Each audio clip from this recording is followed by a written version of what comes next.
Hi everyone, my name is Jennifer Blismo and I'm one of the pre-doctoral interns during the spring semester of 2020 at the Keene State College Wellness Center and Counseling Services.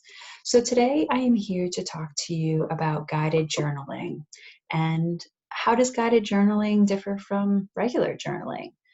For some of us, journaling is something very simple to do. We're always able to write about something, always able to put out our experiences and how we're feeling, and maybe a practice that some of us have done for a number of years. Guided journaling is a little bit different. Um, it can certainly be for those experienced journalers, or it could be something to start a journaling experience. Guided journaling provides a little bit of a direction when we're not able to identify what we want to write about. Guided journaling creates prompts for us to kind of start with and allow the creative process to flow from there. So it just gives us an opportunity to kind of come up with an idea um, that we can move forward on. Um, Additionally, guided journaling can kind of take that experience from, all right, this is what we've always written about, and what's something that we haven't written about, what's something that we've never considered. So really kind of broadening that lens of journaling and taking us down different paths that maybe we had never considered exploring before with regards to ourselves or our mental health or just our writing process. Um, Another thing is that from those prompts, who knows what's going to come out with regards to other ideas of what we may want to write about. I know a lot of people feel very comfortable writing about how their day was or how their week was and certain like challenges that they've experienced and certain successes that they've experienced. Guided journaling can take you out of that regular routine. Guided journaling can kind of shift some of the thinking and taking you away from, this is what happened to me, this is how I felt, to, some sort of reflection, and just a different way of processing a question and a different way of actually expressing ourselves. I've seen people who have journaled and have written a very beautiful narrative. I've seen people also take, certain prompts and moved away from that narrative perspective into more poetry um, avenues. So it's kind of cool when you change the prompt as to how those creative juices start flowing. Um, Additionally, one of the kind of the cool things about guided journaling is that you can bring other people into it. And if you have a group of people who love to write or who, think would benefit, what you can do with the guided journaling is provide everybody with the same prompt and everyone will write about it. And it gives you an opportunity to come back together, and if people are comfortable sharing what they've written about, you have that umbrella prompt, and then you can hear about the different experiences that people had in writing that. And it's kind of a unique and cool way to connect with others. Kind of, again, gets us away from that routine of just focusing in on our daily habits and all of that. Because we never know what's going to necessarily come out once we get writing. So one of the things, as with all journaling, is this is your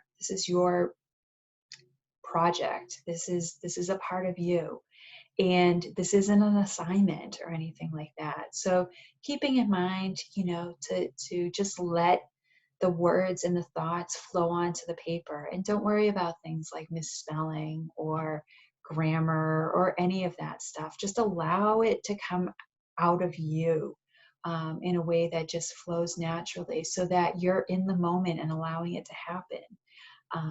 You're taking away some of that self-judgment when you misspell a word, or maybe your punctuation isn't correct.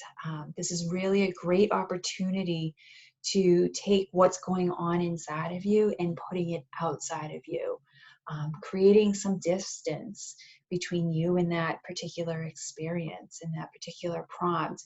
And once it's on the paper, one of the cool things is that you're reading it from that distance.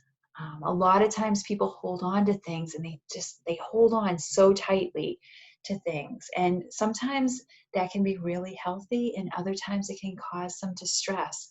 So by being able to take what's going on in your mind and in your body and putting it out onto paper, just creates enough distance that you're able to look at certain things more objectively and able to reflect a little bit differently than how you do when you're kind of holding it all inside of you.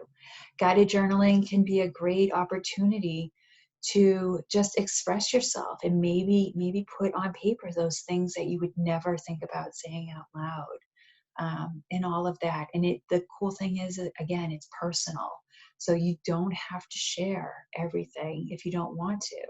Or if you feel as though sharing is something that's really helpful for you and there are people around you who you trust sharing that with, it's a great opportunity to kind of put it out there in a way that it might be a little bit more comfortable than, actually saying the words.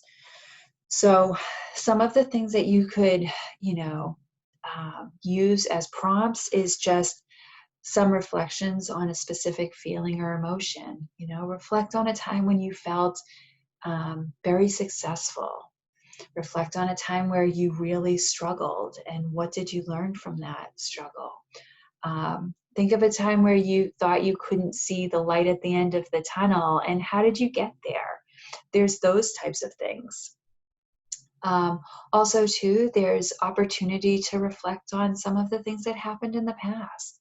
What is one of your happiest memories when you were growing up, during a specific time, whether that's summer, whether that's in school, with friends or in high school, picking something up from the past that did bring you some joy and happiness. Um, Additionally, especially right now with all of the changes that we've had to make over the last few weeks and the way that we have normally done things have changed, how do you recharge? How did you recharge in the past? How do you recharge now? That particular, writing prompt, you could write it as a tutorial, but then you could also write it as, these are the things that I've done. These are the things that I hope to explore. There's no rules to guided journaling. Literally, you're just kind of like looking at a prompt and going from there. I know when I do my guided journaling, I have gone on to different websites like Pinterest and all of that just to kind of start with some ideas. And I write down a few ideas on small pieces of paper and then I put them in the jar. Once I feel like writing, I pull a prompt out and I write about that prompt and then I put it in another jar.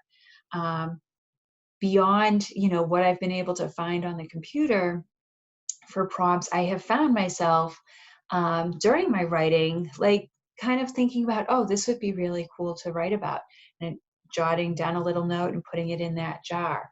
Or sometimes, like after some time's gone by and I've read a journal, reread a journal prompt and had some time to kind of reflect on things, it's kind of gotten me thinking about, oh, well, maybe next time I'll write about this. Again, jotting it down and putting it in the jar.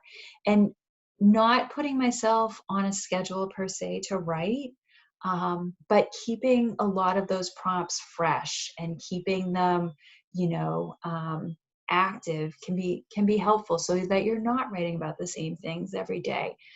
Certainly, if there are prompts that you have found really helpful and really enjoyable to write, you can go back to those. But one of the things that I have found is that this has just really given me an opportunity to broaden my experience and broaden, some of the things that I do want to write about. So I hope you take the chance and try this out. You never know how it's going to work until you kind of try it a few times and really figure out if you like it. So thank you for joining me, and know that the Keene State College Wellness Center is up and running even during this time of COVID-19. And please know that you're always welcome to reach out to us. The number is 603-358-2200, and we're always here to support you.